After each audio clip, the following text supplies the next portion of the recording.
the roles of Sir Alex Ferguson. The emergency roles for him to be a successful coach or manager, and friend, manager, trainer and role model. It's important for friendly players so that they listen to you, but also they've got this amount of respect, and it's also important to be nice, but make sure that they don't take advantage of you.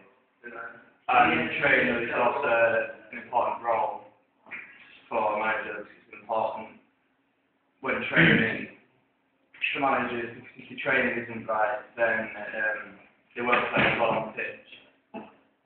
And also, it's important to be a good role model because they've got to have someone to look up to and aspire to. But it's also important that they look up to someone who's professional. So it's up to Sir Alex Ferguson to get players playing for him and the team rather than just themselves. And also there's different responsibilities for Sir Alex Ferguson. One's professional conduct, and it's important to be being professional and make sure that players are conducted and being professional and training, not messing about, and not, because if people mess about training and stuff, then people can get injured, and then they'll have the best team playing the game. Another example is if he turns up to training late, and then the players will feel like they can, and then it's just a lack of professionalism, and this could affect the performance on the pitch when they're about to play. Also, health and safety is a huge responsibility for Sir Alex Ferguson and his coaching staff, because you have to make sure that all the facilities are safe to train on and play on, because players get injured and then they won't have the best team for the game, and players leaving too, so it's bad enough. And if it's to play on a poor surface or with poor equipment, then the quality might not be as good. And also, equal opportunities is also key to being a good manager. So you've got to understand to make sure that all players feel equal, because there's always going to be a player that's better than others in the group, in the squad of players. So you've got to make sure that everyone feels equal. And you would never single out any player in a public manner, like in an interview or anything. He always defends his players as well. It's also important for knowledge of the coaching environment, sport environment, which is football. He's got to know the general ongoings within football and making sure that his players understand what he wants from them. Also, he has many different skills to be a successful manager. And one of them is communication. This is basically communicating with his players and his coaches, telling them what he wants them to do. It's important for him to have good communication skills. If they don't know what he wants them to do, then they're not going to perform on the pitch the way he wants them to. And you sometimes see him on the sideline giving out instructions and changing the style of play, formation, etc. To what he wants. That also comes into organisation, where this is another important skill for a successful manager.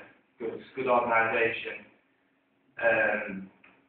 is important to be successful, because he showed when recently Man United beat Leeds 3-0, he had to reorganise the team because they went down to 10 men, because they've only made 3 substitutions, and then an extra player got injured and showing how to make 3 substitutions.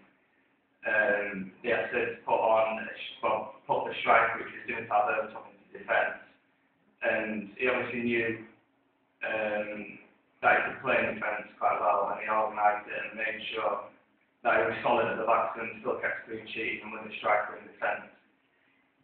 Also, time management is important, because you got to make sure you don't miss any deadlines, training, etc. And with time management substitutions, you've got to make substitutions at the right time in the game.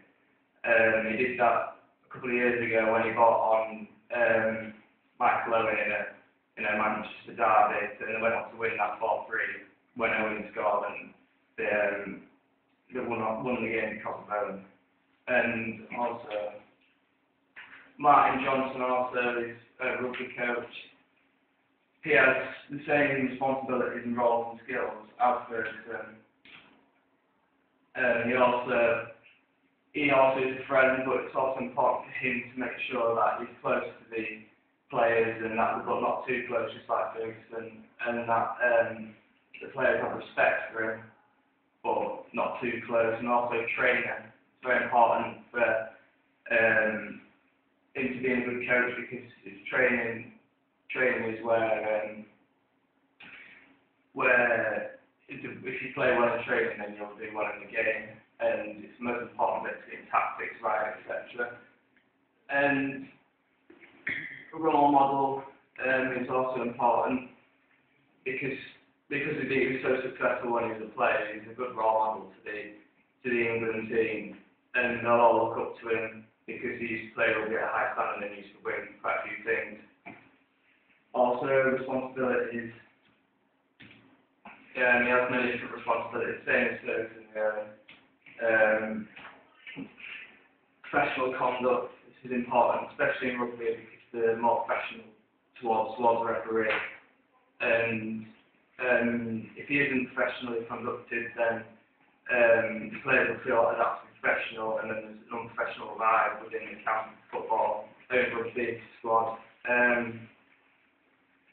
Health and safety is also a big part to rugby, and one of his responsibilities is that you have to make sure that all the facilities are safe and they're playing with the right equipment, like with the balls and stuff. You need to make sure it's all up to date, latest equipment. Otherwise, players can get injured and they'll steal the best team. Also, equal opportunities is important, because you've got to make sure that no one feels worse than anyone else, and they all have equal opportunities. Johnson is also good at this, because you'll never see him criticizing these players in public, just like Ferguson wouldn't. And he always encourages players in public, never has a bad word to say. Also, knowledge of the sport environment, basically just generally knowing the ongoings in rugby and how other teams are doing, main competitors, and looking into it, see how you can beat them. Also, skills. You've got good communication to the players and coaches to get them to know what they're doing. And if you don't communicate well, then bad things on the pitch will go on, because they won't know what they're doing. They might play poorly. And another one is organisation. Organisation is a big part for Martin Johnson to be a successful coach. You've got to make sure that you've got the right setup, formation, and the right players playing in the right positions. You do that in training as well. That's why training is also important. Time management is extremely important, because it's where you've got to make substitutions at the right time, also in rugby, and knowing when to go on the attack and when to sit back, and you've got to know what time the best time it is for certain players to go on, certain players not.